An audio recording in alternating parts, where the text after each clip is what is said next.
기도하겠습니다. 사랑합니다. 사랑합니다. 거룩한 삶 되시기를 바랍니다. 우리 하나님 앞에 이런 마음으로 나아갑니다. 주님 앞에 우리가 나올 때에 하나님 우리가 목마릅니다. 주님을 사모합니다. 주님을 간구합니다. 주님을 기다립니다. 주님을 의지합니다. 하는 그 마음으로 성령이여 내게 임하소서라고 우리 함께 찬양드리겠습니다.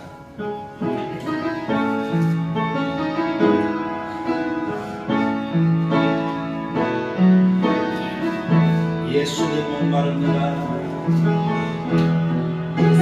목마릅니다. 오시어 기름 부으소서. 주님을 사모합니다. 오셔서 채워주소서. 성령의 불로 성령의 불로 임하소서.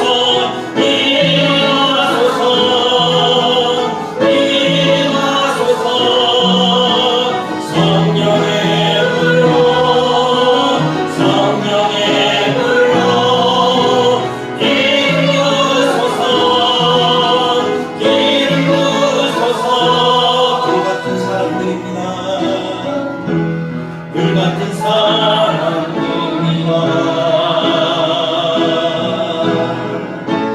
나의 간구를 들으소서. 이 세상 어느 것보다 주님을 의지합니다. 성령의 불로 성령의 불로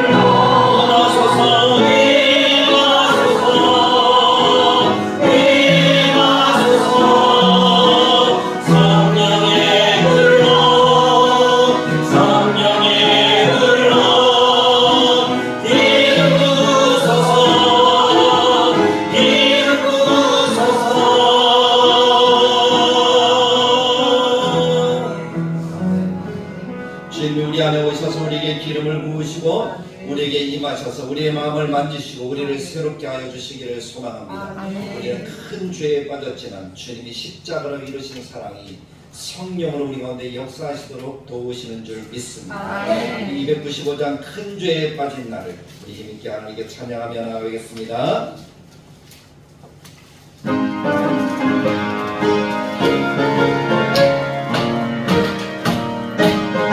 박수하면서 큰 죄에 빠진 나, 큰 죄에 빠진 나, 주 예수 바꾸사 그 얼굴에 다시 끊으시는 내는 저 바라보라 믿고 저 하늘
우리와 함께 하실 줄 믿습니다.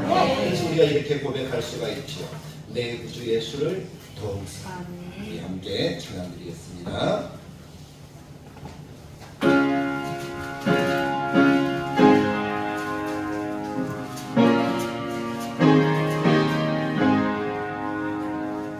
내 구주 예수를 더욱 사랑 엎드려 이런 말 들으소서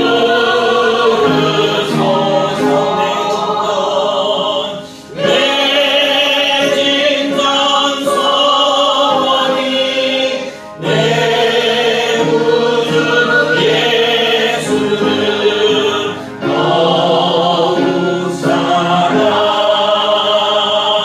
더욱 사랑 이전인 세상 나 힘어서도 지금 내 기쁨은 오직 예수의 가는 내 믿음 말 다만 내 믿음 말 내 구주 예수를 더욱 사랑 더욱 사랑 이 세상 떠날 때 찬양하고 숨길 때 하는 말 이것일세 다만 내 믿음 말 내 구주 예수를 더욱 사랑 더욱 사랑하는 내 믿음 말 내 구주 예수를 더욱 사랑 더욱 더욱 사랑, 더욱 사랑. 우리가 세상에 사랑할 수 있는 것들이 참 많지만 그 모든 것보다 우리가 예수님을 더 사랑한다고 고백할 수 있는 신앙, 하나님이 기뻐 받으시는 신앙인 줄 믿습니다. 그래서 오늘 이 시간 우리가 함께 예배하면서 하나님께 먼저 기도로 나아갈 때 하나님 내 마음을 하나님이 만지셔서 주님의 사랑을 느끼고 주님의 사랑을 생각하고 주님의 사랑을 고백하는 우리의 심령이 되게 하여 주옵소서. 세상에 참 많은 가치들이 있고 세상에 중요해 보이는 많은 것들이 있습니다. 그러나 그 모든 것들보다 하나님을 더 사랑하고 예수님을 더 사랑합니다. 하나님 우리의 마음속에 고백이 주님을 향한 사랑이 되게 하셔서 그 어떤 것보다 주님을 높이는 나의 심령이 되게 하여 주옵소서. 내 마음과 정성과 뜻을 다하여 하나님을 높이고 하나님을 사랑하는 고백, 그것이 나의 진심의 고백이 되도록 주님 이 시간 성령으로 내 속에 충만하여 달라고 우리가 함께 기도하기를 원합니다. 두 번째는 기도하면서 하나님 오늘도 하나님의 말씀을 듣습니다. 내 눈을 열어 하나님의 말씀을 보게 하여 주옵소서. 내 귀를 열어 하나님의 음성을 듣게 하여 주옵소서. 내 마음을 깨워 하나님의 말씀을 새길 수 있도록 도와주셔서 하나님께로 향한 나의 마음이 온전해지도록 주님 역사해 달라고 그렇게 기도합시다. 세 번째, 우리 교회를 생각하시면서 우리 교회가 정말 하나님이 기뻐하시는 교회가 되기를 원하고 하나님이 부흥케 하시는 교회가 되기를 원합니다. 그냥 늘 드리는 하나님 앞에서의 내 마음도 중요하지만 하나님 내 마음속에 열정을 깨고 우리 교회에 대한 부흥과 우리 교회에 대한 전도와 우리 교회에 대한 성장의 마음이 내 속에 있게 하셔서 한 사람이라도 구원하고자 하는 열정과 노력이 내 속에 있게 하여 주옵소서. 그래서 하나님의 허락하신 아름다운 교회, 아름다운 하나님의 뜻을 이루어가는 우리가 되도록 주님 도와주옵소서 하고, 우리 지난 말씀을 들을 것을 또 예배를 기억하며 우리 교회를 생각하며 함께 기도하겠습니다. 참 좋으신 하나님 아버지 은혜를 감사합니다. 오늘 여기 하나님을 사랑하는 예수의 가족들이 하나님을 나왔습니다. 우리가 입술의 고백이 하나님을 사랑합니다라는 고백입니다. 그러나 이것이 입술의 고백만이 아니라 우리의 중심이 되게 하시고 우리 인생의 전부가 되게 하시고, 하나님 참 우리가 살아가면서 얼마나 많은 사랑을 했습니까? 하나님보다 더 좋아하는 것들을 얼마나 많은지 거기에 내 정신이 빼앗겨서 하나님께 생각하지 못할 때가 참 많습니다. 주님에도 불구하고 여러 가지 다른 생각이 앞설 때 얼마나 많은지 모릅니다. 이것저것 저것저것 저형으로 살아갈 때가 참 많습니다. 하나님께로 항상 나를 용서하여 주시옵소서. 그런 가운데 예배하는 날에도 불구하고 하나님의 예배를 너도 중요한 이런 어떤 것들 때문에 하나님 내가 예배하지 못하는 그런 어리석음에 있다가 하나님 나를 용서하여 주시옵소서. 하나님 내게 오시는 자체적으로 교회에 가운데 예배하는 시간이 가장 앞에 있습니다. 하나님의 마음을 여기서 나의 예배할 수 있는 우리의 중심을 도와주시고 하나님 말씀하고 예수님 것을 예수님 예, 온전한 마음이 되는 교회에 도와주시고 그 마음을 하나님께 예배하고 하나님의 말씀 주시고 우리의 눈을 열어주셔서 우리의 눈을 열어서 하나님의 말씀을 보게 하시고 우리의 귀를 열어 하나님의 말씀을 보게 하시고 우리의 마음을 깨워 하나님의 말씀을 전하여 그 말씀으로 세워놓고 하나님의 그런 삶을 다시 먼저 결정하고 하나님의 결정을 바라보시고 사랑의 일종의 용도로 도와주시고 내 마음에 전부의 마음을 하나님을 살고자 하는 내 손에 날마다 정말 하나님의 마음에 하나님의 사랑하시는 예수님의 교회를 온전하게 살아가고 하나님을 도와주시고 도와하여 주시옵소서. 하나님을 영광 받으시고 주님의 아름다운 이 예배 시간을 되도록 도와주시옵소서. 우리 다 자리에서 일어나셔서 예수님을 향한 사랑의 고백으로 나아가겠습니다. 예수 사랑합니다. 사랑합니다. 온 마음 다하여 오직 주님 한 분만 간절히 원합니다. 예수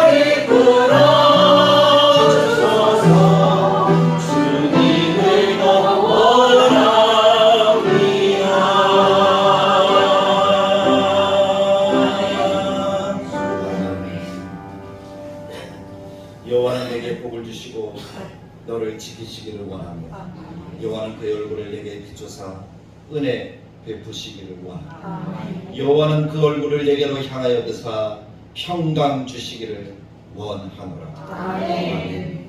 사랑의 하나님, 참 좋으신 하나님, 만군의 여호와 하나님, 우리의 구주 되신 하나님, 우리에게 좋은 날들을 주신 하나님, 우리의 삶을 지키시고 보호하시는 하나님, 우리로 예배하게 하시는 하나님, 우리로 평강을 누리게 하시는 하나님, 이 시간 우리 가운데 역사하시는 하나님, 오늘 우리가 하나님을 예배하고 이 시간에 친히 임재하시어 하나님 영광 나타내 주시고 하나님이 기뻐하시고 온전하신 뜻이 이루어지는 복된 이 시간이 되게 하여 주옵소서. 주의 성령으로 충만하게 임재하시고 악하고 더러운 것들, 예배에 방해되는 모든 것들이 나사렛 예수 그리스도를 다 떠나게 하시고 오직 하나님이 기뻐하시는 영광을 드리는 이 시간이 되도록 주님이 인도하여 주옵소서. 아멘. 우리의 마음을 만지시사 우리의 모든 삶을 만지시사 마음과 정성과 뜻과 힘을 다하여 하나님을 높여드리는 이 예배 주님이 받으셔서 큰양하시고 하나님만 높여지는 복된 시간 되게 하여 주옵소서. 아멘. 전부 대신 우리의 능력 대신 하나님 영광 받아 주옵소서. 아멘. 예수님의 이름으로 기도드리옵나이다. 아멘. 신앙 고백합니다. 나는 전능하신 아버지 하나님 천지의 창조주를 믿습니다. 나는 너희 위대하신 아들 우리 주 예수 그리스도를 믿습니다. 그는 성령의 은혜에 동정녀 마리아에게서 나시고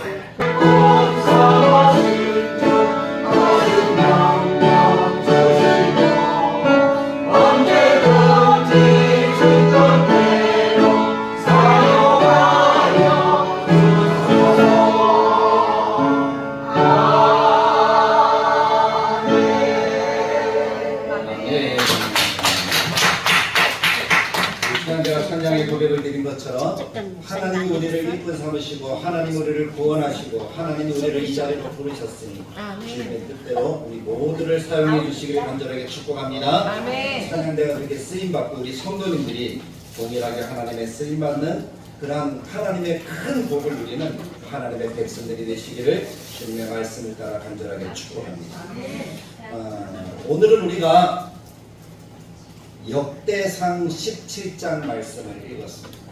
1절부터 15절까지의 말씀을 읽었는데 저는 이 말씀을 중심으로 해서 막으심이 아닌 응답입니다 라는 제목으로 함께 은혜를 나누기를 원합니다. 한번 따라해 봅시다. 막으심이 아닌 응답입니다. 응답입니다. 우리가 아멘. 신앙생활을 하면서 기도를 많이 하시잖아요. 기도할 때에 여러분들의 기도가 어떤 것 같아요? 100% 나는 다 응답받았다 하시는 분 한번 손 들어보십시오. 왜 아니라고 했죠? 저는 100% 다 응답받았다. 사랑하는 성도 여러분, 여러분들에게도 동일하게 하나님께서 내 기도는 다 듣고 계신다 하는 그 확신과 함께 신앙생활을 할 수 있기를 간절하게 축복합니다. 아멘. 하나님은 좋으신 분이시고 아멘. 하나님은 은혜로우신 분이시잖아요. 아멘. 우리를 항상 받아주시는 분이십니다. 그래서 우리가 분명하게 믿는 그 신앙이 참으로 중요합니다. 우리가 분명하게 인생을 살아가면서 우리 인생의 유일한 해답이 누구라고 분명하게 알고 있습니다. 예수님이라고 분명하게 알고 있습니다. 아멘. 우리 인생의 유일한 해답은 예수 그리스도이십니다. 아멘. 근데 이 예수님을 여러분들이 어떻게 알게 되었습니까? 그것이 해답인 줄 여러분들은 어떻게 깨닫게 되었습니까? 그 모든 것들을 한마디로 표현하면 이것이라고 이렇게 이야기를 할 수 있겠죠. 하나님의 사랑. 아멘. 무엇이라고요? 하나님의 사랑. 사랑으로 예수 그리스도를 우리가 알게 되고 믿게 되고 예수님이 인생의 유일한 해답인 것을 깨닫게 된 줄로 믿습니다. 하나님이 그만큼 우리를 사랑하신다는 거예요. 아멘.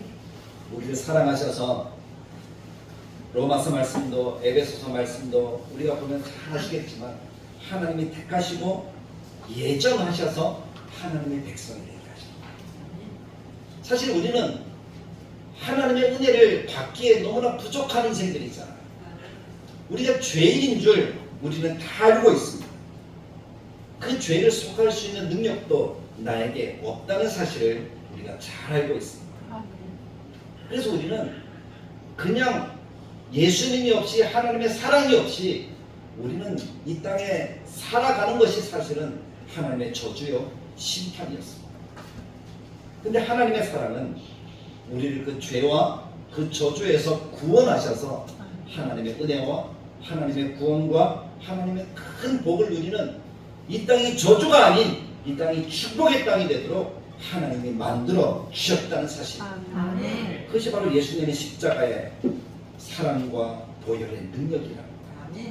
하나님께서 우리를 위해서 예수님을 이 땅에 보내주시고 우리를 위해서 십자가에 달려 죽어주셔서 우리의 죄를 대속하시는 그 은혜, 그 은혜를 내가 믿음으로 말미암아 하나님의 자녀가 되게 하시는 그 큰 사랑을 우리에게 나타내 주신 것이죠. 그래서 우리가 분명하게 알아요. 예수님의 십자가의 사랑 없이 우리는 그 어떤 은혜도 누릴 수 없다는 것입니다. 예수님의 그 십자가의 사랑으로 내가 은혜를 누리고 이 땅에 내가 참 복된 사람이구나 하고 깨닫고 하나님의 나라를 사모하면서 살아가는 하나님의 자녀가 되어진 거예요. 근데 그 은혜를 더욱더 은혜되게 하시기 위해서 하나님은 우리에게 교회를 허락하시고 교회와 함께 예배와 기도로 나아가게 하시고 성령님이 우리 가운데 동행하시도록 만들어 주신 줄 믿습니다. 우리 그런 사실들을 하나님의 말씀을 통해서 깨닫게 되잖아요. 특히 우리 다들의 교회는 수요일 예배를 통해서 로마서의 말씀을 한 몇 달 동안 계속 들었어요. 못 들으신 분들은 애석하지만 어쩔 수 없습니다. 그러나 들으신 분들은 이 로마서가 얼마나 중요한지, 얼마나 귀한 말씀을 우리들에게 주시고 계신지 아마 깨달으셨으리라고 저는 믿습니다. 바울이 강조한 로마서의 이야기는 복음에 대한 이야기예요. 예수님의 십자가의 사랑이 얼마나 능력이 있는가 하는 그 사실을 우리들에게 이야기를 하고 있습니다. 예수님의 십자가로 우리의 죄를 사하고 부활로 구원의 확증을 누리게 되어진 하나님의 그 은혜를 우리들에게 말씀하고 있는 것입니다. 이것은 다른 것이 아닌 오직 믿음으로 하나님이 우리들에게 허락하신 하나님의 복이라는 거예요. 그래서 믿음으로 하나님의 나라의 백성이 되고 믿음으로 예수 그리스도를 머리로 하는 그 몸에 붙은 지체가 우리 모두가 되었다는 거예요. 그래서 예수님의 몸에 붙은 지체가 된 우리가 함께 만들어가는 것이 교회라는 것이죠. 그래서 로마서 12장 5절에도 이와 같이 우리 많은 사람이 그리스도 예수 안에서 한 몸이 되어 서로 지체가 되었다. 한 몸이 되어 지체가 된 우리를 일컬어서 세상은 교회다라고 이야기를 하죠. 그래서 성도는 교회를 떠나서는 살아갈 수가 없는 거죠. 교회를 떠나서는 우리가 성도됨을 이야기할 수가 없다는 것입니다. 왜냐하면 몸에 붙어있는 지체가 우리니까. 그 몸이 바로 교회예요. 예수님이고 우리는 그 안에서 살아가는 하나님의 백성인 거예요. 그래서 하나님께서는 교회를 통해서 우리가 은혜와 복을 누리게 하시고 성도 간의 교제를 통하여서 하나님과의 교제로 또 하나님 나라의 역사를 누리게 하시는 것이 하나님의 방법이에요. 그 역사를 누리고 그것을 알아가는 것이 뭡니까? 성도들이 허락하신 예배와 기도라는 것이죠. 그래서 교회는 예배와 기도의 장소가 되어지는 것이죠. 고린도전서에서는 뭐라고 이야기를 합니까? 너희는 하나님의 성전인 것과 하나님의 성령이 너희 안에 계시는 것을 알지 못하느냐 라고 우리들에게 가르쳐주고 있습니다. 우리가 하나님의 성전이에요. 우리말로 표현하면 하나님이 거하시는 장소, 하나님의 교회. 그리고 우리 안에 누가 거하신다고요? 성령님이 거하신다. 성령님이 거하셔서 하시는 역할이 뭡니까? 우리로 하나님 앞으로 나아가게 하고 하나님을 깨닫게 하고 하나님을 알게 하고 하나님을 예배하게 하고 하나님을 느끼게 하는 거예요. 그것이 성령께서 우리들에게 허락하신 은혜죠. 근데 그 성령님이 거하시는 곳은 성전이라고 합니다. 구약시대의 성전은 성막에서 온 것이죠. 성전도 그래서 성막과 똑같은 구조로 만들어집니다. 안에 지성소가 있고 바깥에 성소가 있고 그리고 그 바깥에는 뜰이 있고 하나님이 허락하시는 예배가 이루어지는 곳으로서 하나님을 만나는 곳으로서 우리들에게 말씀을 하고 있습니다. 그것이 바로 성전이라는 거예요. 근데 그 안에 보면 지성소라는 것이 있는데 그곳에서 하나님이 하나님의 백성을 만나고 하나님의 말씀을 들려주신다라고 우리들에게 이야기를 하고 있습니다. 출애굽기 29장 42절에 이는 너희가 대대로 여호와 회막 문에서 늘 드릴 번제라 내가 거기서 너희와 만나고 내게 말하리라. 하나님이 만나고 말씀하시는 것이 바로 성전이라는 거예요. 그래서 우리 시대에는 하나님의 교회를 통해서 그 일들을 우리들에게 허락하여 주셨다는 것이죠. 하나님을 만나면 어떻게 됩니까?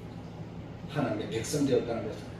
하나님의 백성이 살아갈 것이 하나님의 나라고 하나님과 교제를 통해서 은혜와 복을 누리는 아름다운 삶을 살아갈 수 있게 되어집니다. 그런데 하나님 만나셔서 말씀하시는 그곳을 성경에서 무엇이라고 더 구체적으로 이야기를 하는가 하면 성소 안에 들어가면 왼쪽에 우리가 들어가는 쪽에서 왼쪽에 촛대가 있잖아요. 하나님의 은혜를 비춰주십니다. 그럼 그 맞은편에 떡상이 있습니다. 떡상은 우리들의 삶의 모습인데 일주일에 한 번씩 그 떡을 갈아 이렇게 새롭게 합니다. 우리들의 삶의 모습이잖아요. 요즘 시대로 이야기하면 우리가 주일마다 하나님께 나와서 새로운 마음과 새로운 각오로서 하나님 앞에 예배하는 것. 그리고 그 가운데 분향단이 있습니다. 향단이 있습니다. 그 향이 하나님께 올라가는 성도들의 기도다 라고 요한계시록에 그렇게 우리들에게 말씀하잖아요. 그래서 우리의 예배와 드려지는 예배와 기도를 통해서 하나님의 영광을 받으시고, 그럼 그 뒤에 가는 휘장이 가려져 있고 그 휘장 안에 하나님이 말씀하신 언약이 담긴 언약궤가 있습니다. 그 언약궤 위에 뚜껑이 있는데 그 뚜껑을 씌운 좌라고 이렇게 이야기합니다. 하나님이 임하셔서 말씀하시는 곳이다. 하나님이 만나시는 곳이다. 그래서 하나님을 만나려면 하나님 앞으로 나아가야 됨을 우리들에게 말씀하고 계시는 거예요. 그런데 죄를 가지고는 나아갈 수가 없어요. 죄는 하나님이 미워하시고 죄는 하나님이 벌하셔야 하는 것입니다. 대제사장이라 할지라도 대제사장이 거룩한 옷을 입습니다. 하나님이 예비해 놓으신 옷을 입습니다. 그리고 그 옷을 입고 나아간다 할지라도 그 마음속에 죄가 있어요. 그가 하나님께 해결하지 못한 죄가 있으면 대제사장이라 할지라도 그 지성소에 들어가 하나님을 만나는 그 자리에 서면 어떻게 되죠? 죽는다고 그랬어요. 하나님이 치신다고 그랬어요. 죄는 그만큼 무서운 거예요. 그런데 우리가 잘 알잖아요. 인생의 어떤 노력으로도 이 죄를 해결할 수 있는 길이 있습니까? 없습니다. 갇힌 질문이긴 하지만 없습니다. 우리 인생의 어떤 노력으로도 이 죄를 해결할 수 있는 길이 없는 거예요. 하나님도 그것을 아십니다. 하나님이 일시적으로 우리들에게 그 죄를 해결해서 하나님을 만날 수 있는 길을 열어주셨어요. 그것이 바로 번제와 화목제 이런 예배를 통해서 약속의 짐승을 잡아서 피 흘려 하나님께 나아갈 때에 우리가 하나님을 만날 수 있는 길을 열어주셨어요. 근데 그것은 일시적인 거예요. 대제사장도 1년에 한 번씩은 꼬박 하나님 앞에 그렇게 나아가야 됐어요. 그래서 하나님께서는 때가 되면 우리에게 영원히 열어놓으신 한 길을 예비해 주셨는데 그 길이 바로 예수님의 십자가의 길. 그 십자가를 통하여서 예수님이 친히 우리를 위해서 한 어린 양이 되어주셔서 우리를 위한 번제물이 되어주시고 우리를 위해 죽어주심으로 하나님께로 가는 영원한 길을 열어주셨다라고 성경이 우리들에게 말씀합니다. 그래서 우리는 하나님 앞에 이 예수님을 통하면 더 이상 우리가 양을 잡거나 송아지를 잡거나 염소를 잡지 않아도 하나님 앞에 나아갈 수 있는 은혜를 우리가 누리게 되어지는 것입니다. 예수님이 피 흘려 죽으심을 히브리서는 뭐라고 얘기합니까? 영당한 영원히 한 번에 하나님께로 나아갈 수 있는 길을 열어주셨더라고 가르쳐주고 계십니다. 그것을 증명이라도 하듯이 예수님이 십자가에 달려 죽으실 때 하나님이 우리들에게 보여주신 것이 뭡니까? 지성소와 성소를 가리고 있던 그 성전의 휘장이 위로부터 아래로 찢어. 그렇게 성경이 우리들에게 증거하고 있습니다. 마가복음 15장 38절에 이에 성소 휘장이 위로부터 아래까지 찢어져 둘이 되었다. 그래서 길이 열렸다는 거예요. 막혀진 것이 어떻게 됐다는 거예요? 사라졌다는 거예요. 그래서 우리가 하나님께로 나아갈 수 있는 은혜를 누리게 되었다는 것이죠. 이것을 히브리서 10장 19절에서 그러므로 형제들아 우리가 예수의 피를 힘입어 예수님의 십자가의 그 사랑을 힘입어 성소에 들어갈 담력을 얻었나니 20절에 그 길은 우리를 위하여 누구를 위하여? 우리를 위하여 휘장 가운데로 열어놓으신 새로운 살 길이다 라고 말씀하고 계십니다. 휘장은 곧 그의 육체. 예수님이 친히 당신을 찢으셔서 우리를 어떻게 했다고? 하나님께로 나아갈 새 길을 열어주셨다. 그 은혜를 통해서 우리는 하나님을 만나요. 그것이 예배라는 거예요. 하나님을 만나요. 그것이 성도의 신앙생활이라는 거예요. 하나님을 만나요. 그것이 기도야. 그것보다 더 이상의 가치 중요한 것이 없습니다. 우리가 새롭게 살아가는 우리가 새롭게 태어난 그런 역사의 순간이고 역사의 길이기 때문에 그렇습니다. 그리고 그 이후로부터 우리가 하나님께로 나아갈 수 있는 어떤 길을 가로막는 장애물이 더 이상 존재하지 않습니다. 그래서 우리가 하나님께로 나아가고자 하면 하나님은 언제나 우리를 만나주십니다. 아멘. 만나주십니다.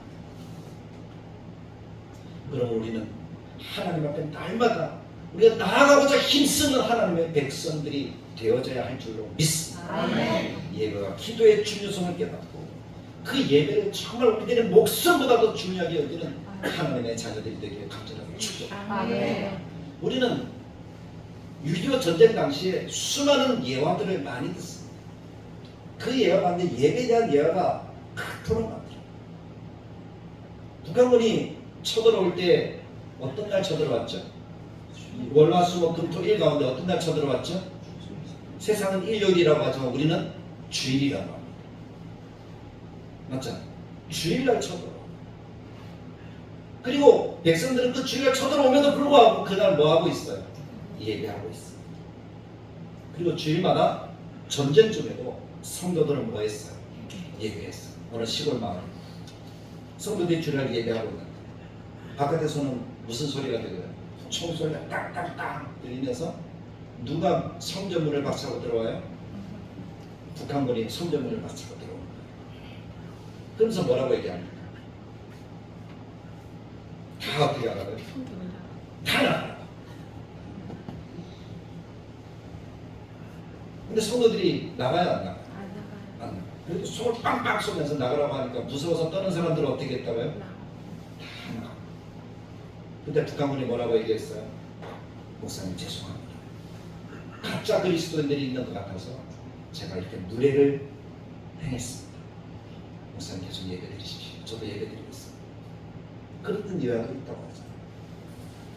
예배는 어떤 순간에도 포기할 수 없는 시간이라는 사실을 우리가 기억할 수 있기를 간절하게 축원합니다. 아멘. 그래서 무엇과도 바꾸어서는 안 돼요. 그래서 로마서 12장 1절에 하나님은 우리들에게 예배의 중요성을 이렇게 이야기를 하잖아요. 그러므로 형제들아 예수를 믿는 하나님의 백성들이 있죠. 내가 하나님의 모든 자비하심으로 너희를 권하노니 너희 몸을 하나님이 기뻐하시는 누가 기뻐하시는? 하나님이 기뻐하시는 거룩한 산 제물로 드리라. 아멘. 너희가 드릴 영적 예배. 우리가 하나님께 드릴 영적 예배 그것을 우리는 소홀히 해서는 안 된다는 거예요. 그래서 우리가 삶을 살아가면서 7일 가운데 6일이라는 시간은 어떤 날을 준비하는 날이에요. 주일을 준비하는 날. 주일 예배를 준비하는 날. 주일 예배를 위해서 나의 삶을 살아야 하죠. 그런 마음으로 주일 예배에 참석하면 이 예배 시간이 정말 귀하게 여겨지지 않겠습니까? 그렇게 준비되어진 하나님의 백성들에게 은혜를 베풀어 주지 않으시겠습니까? 저는 우리가 그와 같은 하나님의 백성들이 되길 간절하게 축복합니다. 그래서 예배가 우리에게 얼마나 중요하게 깨닫고 예배를 소중하지 않은 하나님의 백성들이 될 수 있기를 간절하게 축복합니다. 예배만큼 하나님을 만나는 것이 기도라는 것이잖아요. 그래서 예배를 통해서 우리는 하나님의 말씀을 먹어요.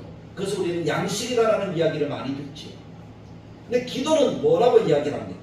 하나님과 대화하는 것이라고 얘기합니다. 하나님을 만나는 수단이 두 개인데 예배와 기도인데 예배를 통해서 말씀을 들어서 양식을 먹고 기도를 통해서 하나님을 만나서 하나님과 대화하는 거예요. 그 대화의 목적이 뭡니까? 내 얘기도 하지만 누구 얘기를 듣는 거예요? 하나님 말씀을 듣는 거예요. 사랑하는 사람과 이야기할 때 내 얘기만 하려고 사랑하는 사람과 만납니까? 아니면 사랑하는 사람의 이야기를 들으려고 만납니까? 들으려고 만나는 것이 진짜 연애입니다. 진짜 사랑하는 거죠. 그래서 우리가 하나님의 말씀도 듣고 하나님의 이야기도 듣는 수단은 두 가지예요. 말씀과 기도. 말씀과 기도. 두 가지가 다 중요하다는 거죠. 예배를 통해 만나고 말씀을 듣고 하나님을 보고 기도를 통해 하나님의 응답을 듣고 감사함으로 살아가며 주님 나라같이 갈 수 있는 힘을 공급받는 것입니다. 그러므로 우리는 하나님 앞에 예배로 나아갈 때 우리의 마음을 새롭게 하고 로마서 12장 2절 말씀처럼 우리의 마음을 새롭게 하고 변화를 받아서 하나님의 선하시고 기뻐하실 뜻이 무엇인지 분별하는 지혜를 하나님께 구해야 될 줄로 믿습니다. 그래서 우리는 최근에 기도하는 것 가운데 뭡니까? 예배 드릴 때마다 눈을 열어서 무엇을 보게 해달라고요? 하나님의 말씀을 보게 해달라고. 귀를 열어서 무엇을 듣게 해달라고요? 하나님의 음성을 듣게 해달라고. 마음을 열어서 하나님의 말씀을 깨달아 새기게 해달라고. 그렇게 기도하는 거예요. 그리고 그 기도를 통해서 하나님의 뜻을 물어야 돼요. 사랑하는 사람의 마음의 소원을 물어봐서 선물을 해주면 그것보다 더 좋은 것이 없잖아요. 하나님이 기뻐하시는 것이 무엇인가 물어보는 것이 곧 기도가 되어야 해요. 그런데 사실 우리가 신앙생활 하면서 기도에 대한 오해가 참 많은 것 같아요. 그래서 처음에 물어봤잖아요. 여러분들이 기도가 다 응답받냐? 100% 응답받은 사람이 있냐? 그랬더니 아무도 손을 안 들었다. 제가 고백했잖아요. 100% 응답받았다. 응답이 무엇인지 알아야 된다는 거예요. 근데 우리가 왜 응답받지 못했다고 생각합니까? 기도에 대해서 오해하기 때문에 그렇다. 기도는 대화잖아요. 말하는 것이 아니라 말하는 것보다 듣는 거예요. 거기에 초점이 있어야 돼요. 하나님의 뜻을 듣고 하나님의 음성을 듣고 하나님의 계획을 듣고 우리가 순종을 결단하는 것이 기도라는 것인데 우리는 그 반대로 생각하는 거예요. 하나님이 내 얘기를 들어주는 거. 근데 그것은 세상 사람들이 이야기하는 사단적인 기도예요. 물론 하나님은 우리 기도를 들으십니다. 우리가 말하는 것을 우리 귀에 들린 대로 하나님이 응답하십니다. 그것은 분명한 사실인데 더 중요한 것은 하나님의 사랑의 음성을 듣는 거예요. 근데 한 가지만을 생각하니까 우리가 기도 응답이 안 됐다고 얘기를 하죠. 근데 그 한 가지만을 강조하면 어떤 일이 벌어집니까? 우리의 기도를 소원 성취 정도로만 생각하는 거예요. 내 소원 들어주세요. 내 소원. 마치 정원수 떠놓고 기도하는 것과 다르지 않잖아요. 내 소원 들어주세요. 내 소원 들어주세요. 그것이라고 생각하면 오해합니다. 그래서 사람들이 마치 하나님을 자판기처럼 생각하는 거예요. 돈 100원을 넣으면 100원짜리가 툭 떨어지고 1000원을 넣으면 1000원짜리 음료수가 떨어지고 마치 그렇게 기도를 이용하고자 하는 사람들이 참 많은 거예요. 그래서 하나님을 로봇처럼 만들어요. 로봇이라는 것은 뭐예요? 우리가 컴퓨터 프로그램을 조정하는 대로 로봇이 어떻게 되죠? 움직이는 거예요. 많은 사람들이 하나님을 자기 마음대로 움직이는 거예요. 그래서 따져 하나님 왜 내 기도 안 들어줘요? 왜 내 소원 안 들어줘요? 내가 이렇게 기도했는데 내가 얼마나 기도했는지 모르겠지만 이만큼 기도했는데 왜 내 기도 안 들어줘요? 그렇게 하나님 앞에 투정하고 원망하고 불평하고 그렇게 나아가고자 하는 그 마음 자체가 뭡니까? 하나님을 조정하려고 하는 거예요. 근데 우리가 분명히 알아야 될 것은 뭡니까? 나보다 누가 더 크시다는 거예요. 하나님이 더 크시다. 그런 것들을 야고보서는 뭐라고 얘기합니까? 입술이 온몸을 제어하려는 것과 말이 되지 않죠. 크신 하나님을 우리가 어떻게 우리 마음대로 조정하려고 합니까? 우리는 그런 기도를 이 시간부터는 내려놓아야 될 줄로 믿습니다. 그래야 여러분들이 왜 기도가 100% 응답받는지 깨닫게 되어지는 거예요. 사람과 이야기한다고 생각해 보십시오. 이야기를 해요. 그러면 상대가 대답하는 수단은 몇 가지가 있어요. 말로 하는 대답, 그 다음에 표정으로 하는 대답, 몸으로 하는 대답. 그 모든 것들이 다 뭡니까? 하나님의 응답이죠. 근데 말로 하는 대답도 세 가지예요. 그래. 두 번째는 뭐예요? 조금만 기다려. 세 번째는요. 아니야. 다른 거야. 그렇게 이야기를 하시는 수단입니다. 근데 우리는 그래. 알겠어. 해야지 응답이라고 생각해요. 그것만 응답이라고 생각해요. 그러니까 오해하는 거예요. 근데 생각해 보십시오. 기다려도 응답입니까? 아닙니까? 응답이죠. 아니야 다른 거야 라고 말해도 응답입니까? 아닙니까? 응답이죠. 그럼 우리 기도는 하나님이 들어주지 않으시는 것 같이 엮여져도 하나님은 다 어떻게 하시고 계시는 거예요? 응답하신 거예요. 그래서 저는 우리의 기도가 다 응답되는 줄 믿습니다. 하나님이 다 말씀하셔요. 하나님의 뜻대로 다 바꿔주셔요. 하나님의 마음에 흡족하면 그래 알겠어 하고 지금 이루어 주시지만 하나님의 때가 조금 아니라면 기다리라고 얘기해요. 만약에 그것을 들어주면 우리 인생이 망가져요. 우리 인생이 망해요. 그럼 하나님이 뭐라고 얘기해요? 아니야, 다른 거 줄 거야. 그렇게 이야기하시죠. 그것을 우리는 분별할 줄 아는 지혜가 있어야 될 줄로 믿습니다. 왜냐하면 하나님의 생각이 더 크시니까. 하나님이 우리를 향한 사랑이 클까요? 우리가 하나님을 향한 사랑이 클까요? 하나님이 우리랑 할렐루야! 믿습니까? 아멘. 하나님이 우리를 향한 사랑이 크신 줄 믿습니다. 아멘. 그래서 우리는 얼마나 아침 저녁으로 바뀌는지 몰라요. 아침에 좋았다가 점심 때 되면요 하나님이 싫어졌다가 저녁 때 되면요 조금 좋아졌다가 잠잘 때는요 또 싫어졌다가 아니 그렇게 변덕스러운 것이 우리들의 마음인데 근데 성경은 뭐라고 얘기합니까? 하나님은 변함이 없다. 아멘. 우리 향한 사랑이 변함이 없다라고 아멘. 말씀하십니다. 그러니까 그 변함없는 사랑으로 말씀하시는 그것이 우리들에게 더 큰 은혜가 되어지고 더 큰 능력이 되어짐을 아멘. 깨달을 수 있기를 간절하게 축복합니다. 아멘. 그래서 기도가 무엇이고 우리가 예배하는 것이 무엇인지 보여주는 하나님의 말씀을 더 깊이 새겨야 돼요. 그것이 오늘 보여지는 역대상 17장 이야기. 그래서 다윗은 하나님을 얼마나 사랑합니까? 너무나 사랑해서 하나님을 더 가까이 모시고 싶었잖아. 그래서 언약궤를 모셔오려고 합니다. 모셔오려고 자기가 준비한 모든 방법들을 다 동원해서 언약궤를 모셔오려고 합니다. 멋진 수련도 준비하고 음악도 준비하고 악기도 준비해서 누가 듣더라도 와 대단할 정도로 그런 것들을 준비해서 언약궤를 모십니다. 그런데 하나님이 어떻게 하셨어요? 갑자기 그들이 그 나곤의 타종마당에 이르렀을 때 소들이 뛰었다고 그럽니다. 그 음악 소리 때문에 놀라서 뛰었는지 좋아서 뛰었는지 모르겠지만 소들이 뛰었어요. 그랬더니 수레에 실었던 언약궤가 어떻게 되는 거예요? 떨어지려고 하니까 순간 수레를 몰던 우사라는 사람이 어떻게 했어요? 그 언약궤를 잡았어요. 근데 그때 하나님이 어떻게 하십니까? 치셨어요. 우사가 죽었어요.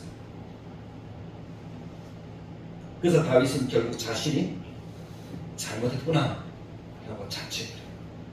내가 하나님을 모시려고 하는 것이 욕심이었구나 라고 후회를 합니다.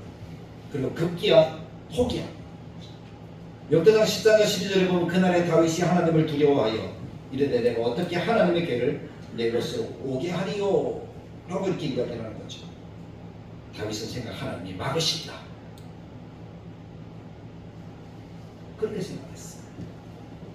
그래서 내가 하나님이 두렵다 무섭다 나 같은 것이 어찌 그런 마음을 가졌어요. 우리 마음이랑 똑같잖아요. 우리도 그래서 하나님 나 사랑하지 않는가 보네. 왜 내 기도 안 들어줘? 나 같은 것이 어찌 그렇게 큰 은혜를 누릴까? 그런 생각들 우리가 종종 하지 않습니까? 정말 그런 마음이 들 때가 있어요. 근데 그것은 하나님을 잘못 생각합니다. 그래서 언약궤가 오베데돔 이제 3개월 있을 때 하나님이 어떻게 하셨어요? 오베데돔을 축복하셨다. 그 집을 잘 되게 하셨다고. 그 소유의 복을 주셨다. 그러니까 하나님의 언약궤를 모시고자 하는 열정과 언약궤를 모시는 것은 하나님의 뜻이라는 것입니까? 아니라는 겁니까? 하나님의 뜻이라는 거예요. 기뻐하시는 일이라는 거예요. 그래서 다윗은 깨달았죠. 하나님을 향한 열정이 틀리지 않았구나. 분명히 그 열정이 있어야 될 줄로 믿습니다. 하나님을 사모하는 열정을 가지십시오. 그리고 그 열정은 하나님께서 받으신다는 것을 분명히 알았어요. 그런데 문제가 한 가지 있었는데 그것이 누구의 뜻대로가 아니었어요? 하나님의 뜻대로 하나님의 방법대로가 아니었다는 거예요. 누구 생각대로? 내 생각대로. 하나님이 원하시는 뜻이 있고 하나님이 만들어 놓으신 방법이 있는데 그것을 무시하고 누구 뜻대로 했어요? 내 뜻대로. 그러면 일이 되다가도 하나님이 멈추어지게 하십니다. 누구 방법대로 해야 되죠? 그렇죠. 하나님. 그래서 기도가 예배할 때 우리는 하나님의 음성을 들어야 되는 거예요. 하나님의 뜻이 무엇인지 하나님의 방법이 무엇인지 들어야지 그 뜻을 알 수 있지 않습니까? 그래야 하나님의 일이 되는 거죠. 하나님의 교회가 지어지고 하나님의 교회가 부흥하고 성장하는 것도 마찬가지예요. 하나님의 뜻을 듣고 그 뜻대로 나아가야 되는 거예요. 우리 생각이 많고 우리 방법이 많으면 하나님이 일이 되게 하더라도 어떻게 되게 해요? 천천히 되게 하고 방법을 바꾸어 가게 하시는 거예요. 그것이 베레스우스였어요. 다윗이 깨달은 방법이 뭡니까? 역대상 15장에 읽어보니까 이렇게 이야기해요. 다윗이 이르되 레위 사람 외에는 하나님의 교회를 맬 수 없나니. 하나님의 방법을 찾았어요. 하나님의 방법은 언약궤를 수레에 멋진 수레에 태워서 끄는 거예요. 어깨에 매는 거예요. 어깨에 매는 거예요. 아무나 그 수레를 끌거나 맬 수 있습니까? 없습니까? 없죠. 어떤 사람들만? 레위 사람들.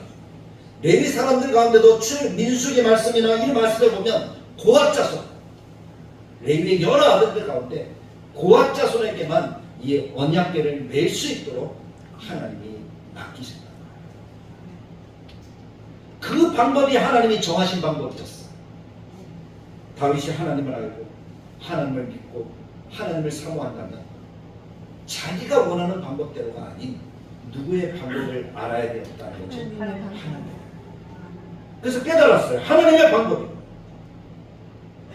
그래서 레위인들과 지도자들을 다 모아놓고 이렇게 이야기를 합니다. 우리가 전에는 하나님의 방법을 몰라서 그렇게 했지만 이제는 하나님의 방법을 알았다. 그래서 레위 사람들은 정결케 하고 하나님의 언약궤를 메어라. 15장 12절에 그들에게 이르되 너희는 레위 사람의 지도자이니 너희와 너희 형제는 몸을 성결하게 하고 내가 말하는 곳으로 이스라엘 하나님 여호와의 궤를 메어 올리라 라고 이야기합니다. 그러니까 모르면서 하려고 하는 것은 그만큼 힘들다는 거예요. 그래서 우리는 하나님의 방법을 어떻게 하려고 노력해야 된다고요? 하나님의 말씀을 알려고 힘써야 되는 거예요. 목사님 지금까지 몰랐는데 앞으로 뭐 계속 그냥 살다가 가죠 뭐. 그것만큼 무서운 말은 없어요. 알아야지 제대로 믿고 제대로 응답받는 삶을 살아가요. 하나님의 말씀을 배우려고 알려고 더욱더 힘쓰는 하나님의 자녀들이 되어야 할 줄로 믿습니다. 다윗은 정말 말씀을 너무나 사모하는 사람이거든요. 그런데 그 말씀을 제대로 이해하지 못했을 때는 실수하고 말았잖아요. 죽지 않아도 돼. 우사가 죽고 말았잖아요. 하나님의 말씀대로 레위인들이 매도록 할 때에 하나님 도우셨다. 역대상 15장 26절에 하나님이 여호와의 언약궤를 맨 레위 사람을 도우셨습니다. 하나님이 도우셨으므로 하나님의 언약궤가 다윗 가까이 모셔둘 수 있었다. 다윗이 준비한 장막 안에 하나님의 언약궤를 둘 수 있었노라고 말씀합니다. 우리 예배든 우리의 기도든 누구의 방법대로 해야 된다는 거예요. 하나님의 방법대로 해야 될 줄로 믿습니다. 그래야지 거기에 하나님의 역사가 있습니다. 그 방법대로 하면 하나님 크게 응답하여 주십니다. 근데 우리의 생각에 내가 기도한 대로 내가 계획한 대로 되지 않으면 하나님이 응답하지 않으셨다고 착각하는 그런 잘못을 우리가 버리기만 하면 하나님의 더 큰 응답을 우리가 누릴 수가 있습니다. 그것이 17장에 다윗은 이제 자기의 궁전을 짓고 나서 보니까 자기의 집은 어때요? 튼튼하고 너무 아름답고 좋잖아요. 근데 하나님은 어디에 계세요? 성막에 계시니까 소원이 뭐예요? 하나님의 집을 지어드리고 싶다. 그 소원이 너무 간절했어요. 하나님을 향한 열정이 더 커지는 거죠. 저는 사랑하는 우리 가족의 모든 교우들의 마음이 그와 같이 커지기를 간절하게 축복합니다. 하나님을 향한 열정이 커져야 합니다. 그것은 누구나 다 원하는 거예요. 나단 선지자가 다윗에게 뭐라고 얘기합니까? 박수 치면서 그렇습니다. 왕이 생각한 마음이 너무나 좋습니다. 그 마음이 원하는 대로 하십시오. 역대상 10장 2절의 말씀이잖아요. 나단이 다윗에게 이르되 하나님이 왕과 함께 계시니 마음에 있는 바를 모두 어떻게 하라고요? 하라고. 선지자가 볼 때도 그것이 잘못된 것이 아니라. 할렐루야. 근데 하나님은 오늘 더 중요한 것을 말씀해요. 11장 4절에 보면 3절에 하나님이 나단에게 이야기를 합니다. 그 밤에 아직 하루가 지나지도 않았어요. 하나님이 나단에게 다윗에게 가서 전하라. 그러면서 4절에 뭐라고 얘기하는가 하면 너는 내가 거할 집을 어떻게 하지 마라? 건축하지 마라. 자, 하나님이 막으셨습니다.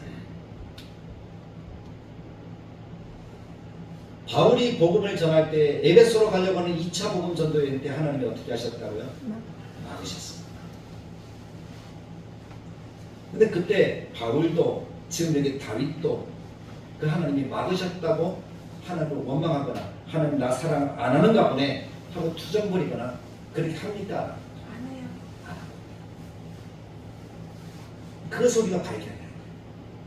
그리고 이 말씀은 하나님이 막으시는 것이 아니라 지금은 아니고 나중에라는 거예요. 아멘. 그런데 더 크게 응답하시겠다는 거예요.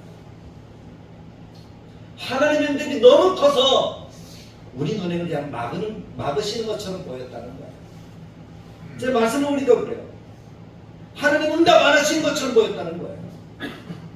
사실 코끼리 이야기를 안 할 수가 없는데 코끼리가 있잖아요. 눈을 가리고 코끼리를 만지게 합니다. 그럼 코끼리를 설명해줘요. 코끼리는 크고 코는 이렇게 길쭉해가지고 코로 무엇을 다 받아먹는다. 코를 쳐다보라고 눈을 가리고 만지게 했어요. 그랬더니 사람들이 다리를 만지면서 이게 코인가 보네. 와, 코가 튼튼하다. 꼬리를 만지면서 코가 이렇게 얇구나, 가늘구나. 이거를 먹을 수 있다고 그렇게 생각합니다. 사람들은 느끼는 게 뭐예요? 전체를 보지 못하면 부분을 이렇게 느끼면서 그것이 전체라고 착각하는 경향이 있어요. 하나님의 응답의 수준이 그래요. 우리에게는 그 응답이 어때요? 너무 근데 우리는 뭐밖에 못 봐요? 내 눈앞에 있는 것밖에 못 봐요. 그러니까 요것만 하나님의 응답이라고 생각하는 거예요. 근데 요것 벗어나면 뭐가 있어요? 더 크고 아름다운 것들이. 그것이 17장의 말씀입니다.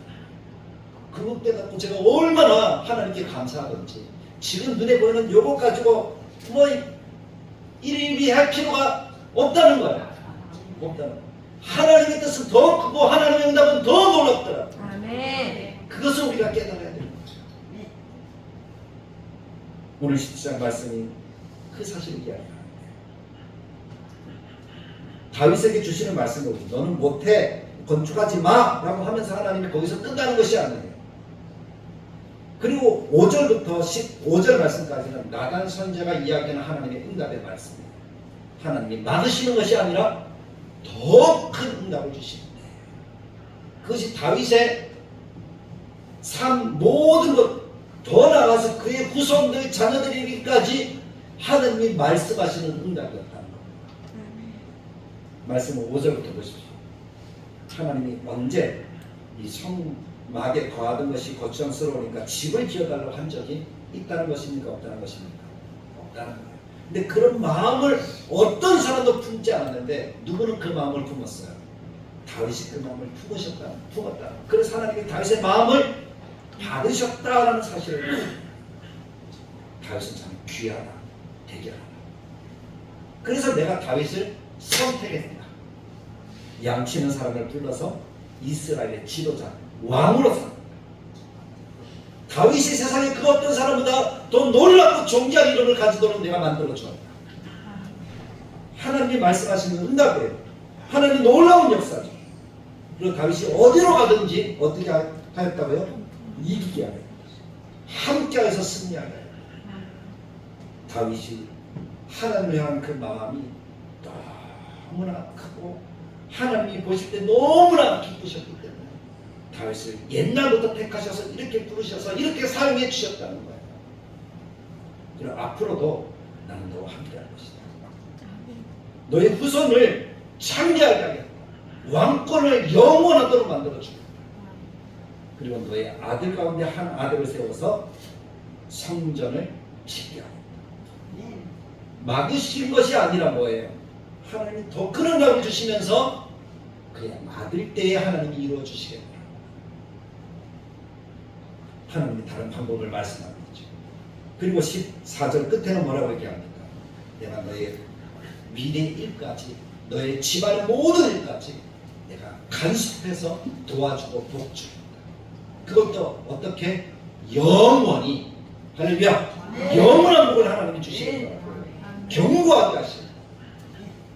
14절에 내가 영원히 그를 내 집과 내 나라에 세우리. 그 왕위가 영원히 견고하리라 하셨다 하라. 할렐루야. 이 큰 응답을 하나님이 누구에게 주시는 거예요? 다윗에게 주시는 거예요. 그것을 우리가 깨달을 수 있는 눈이 있고 신앙이 있고 마음이 있기를 간절하게 축복합니다. 이 음성을 들을 줄 알아요. 그래야지 하나님을 우리가 오해하지 않습니다. 사랑하는 성도 여러분, 하나님은 우리의 기도를 다 들으시고 계십니다. 그리고 우리의 기도를 듣고 하나님은 다 응답하고 계십니다. 다만 우리가 지금이라는 요것만 바라보면서 하나님이 응답하지 않으시네, 하나님이 막으시네, 그렇게 오해하며 살아가는 사람들이 되지 않기를 축복합니다. 하나님 응답하시는 것은 더 크고 놀랍고 위대한 겁니다. 그 은혜 속에 내가 있습니다. 더 큰 거예요. 미래까지 말씀하는 거예요. 코끼리 다리만 만지지 말고, 코끼리 꼬리만 만지지 말고, 코끼리 전체를 보십시오. 그래서 코끼리를 하잖아요. 나무 하나 만지면서 이 산에는 요 나무밖에 없네, 그렇게 이야기하지 마시고, 숲에 들어가면 온갖 나무들이 다 있어. 그것을 볼 줄 아는 우리의 신앙이 되어야 할 줄로 믿습니다. 하나님, 우리가 어디에서 살아가는 것까지 이미 다 알고 계셔요. 하나님 나라에서 살 것까지 다 아십니다. 지금 내일의 일까지 하나님은 다 알고 계십니다. 거기에 맞춰서 하나님은 우리에게 응답하시는 줄 믿습니다. 그 하나님의 은혜의 역사가 영원히 견고하게 하시겠다는 하나님의 응답이 됩니다. 하나님과는 열정, 간절한 마음이 변함없는 하나님의 백성들이 되시기를 축복합니다. 그렇게 할 때 하나님이 우리들에게 요구하는 것은 두 글자입니다. 순종. 아브라함이 순종할 때, 이삭을 드렸을 때 하나님은 아브라함을 믿음으로 복되게 하시고, 바울이 순종할 때 하나님은 세계 선교의 문이 열려서 오늘 우리에게까지 복음이 증거돼요. 다윗이 순종할 때 16절부터 27절까지는 다윗의 순종의 기도예요. 감사의 기도예요. 하나님 큰 것을 주시고, 그렇게 보면서 우리가 할 수 있는 것은 순종과 감사의 기도가 됩니다. 하나님의 은혜 가운데 살아가는 우리 모두가 되시기를 주님의 말씀을 따라 간절하게 축복합니다. 참 좋으신 하나님 아버지, 은혜를 감사합니다. 오늘 우리에게 허락하신 말씀을 통해서 하나님이 우리들을 향하신 하나님의 마음을 보았습니다.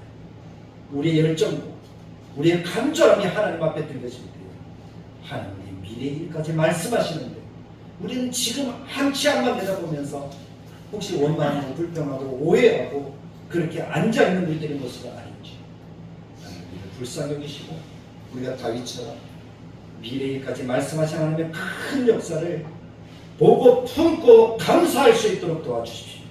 하나님이 막으실 때에 순종하면서 하나님의 더 큰 뜻을 기대하는 우리 모두가 되게 하여 주옵소서. 하나님은 막으심이 아니라 더 좋은 것을 주시님을 우리가 알게 하여 주옵소서. 너무 커서 깨닫지 못하는 일이 없도록 우리가 분별하는 은혜를 더하셔서 하나님께 예배와 기도를 통해서 더 아름다운 삶을 살아가는 우리 다들의 교회 모든 성도들이 되도록 역사하여 주옵소서. 하나님의 영광 받으시고 이 은혜로 살아가는 우리가 되어서 우리의 지경이 더 넓어지고 하나님의 복이 넘치는 아름다운 역사를 우리들에게 나타내 주시길 간절하게 바라고 소망할 때에 우리 주 예수님의 이름으로 기도드리옵나이다. 아멘. 이제는 우리 주 예수 그리스도의 은혜로 하나님의 사랑, 성령님의 감화, 감동, 축복하시는 역사, 하나님의 더 크고 놀라운 뜻을 깨닫고 순종하며 감사하는 삶으로서 이 모든 것들을 누리기를 원하는 하나님의 자녀들을 머리머리 위에 영원토록 함께 계실지어다. 아멘.